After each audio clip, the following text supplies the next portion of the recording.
ზაფხული იწყება აქ. სლოგანით აჭარაში საზაფხულო სეზონი 2014 ზღვის სანაპიროზე კოსტუმირებულმა მსახიობებმა გახსნეს. პარაპლანით სანაპიროზე გადაფრენა იახტით გასეირნება ბარმენების შოუ, დამსვენებლების გამოსპინძლება პლაჟზე ეგზოტიკური სასმელით და სხვა მრავალმა გასართობმა თავის სხვადასხვა უბნიდან დღეს ერთი დღით ანბანის კოშკთან მოიყარა, რათა სტუმრები ქალაქის ტურისტულ პოტენციალს უკეთ გაცნობოდნენ. დღევანდელი ღონისძიება ემსახურება უკვე იმ ტურისტების გართობას და ჩვენ თანაქალაქელებისთვის დამატებითი ერთი კალამაზი დღის შექმნას, ვინც უკვე ბათუმში იმყოფება.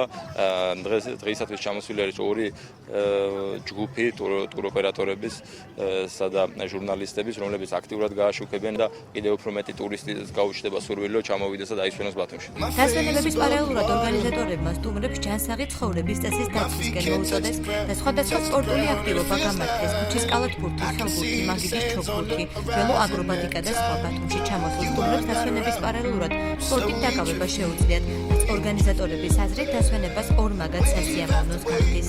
სპორტის და ახალგაზრდობის საქმეთა დეპარტამენტმა ჩაატარა 7 სპორტული ღონისძიება. მე ყველა ბათუმელს, ყველა აჭარაში მცხოვრებს ულოცავ სეზონის გახსნას. ეს ღონისძიებები იყო ველოსპორტში, კალათბურთში, ხელბურთში, ცურვაში, წყალბურთში და ასე შემდეგ. ეს იყო საჩვენებელი უფრო მასიური ღონისძიებები, ყველა მოქალაქე შეეძლო ამ ღონისძიებაში ჩართვა. 9 საათზე ანბანის კოშკთან დათო ხუჯეთისა და ჯგუფ გუფილების კონცერტი გაიმართება, რომელიც გრანდიოზული ფოიერვერკით დასრულდება.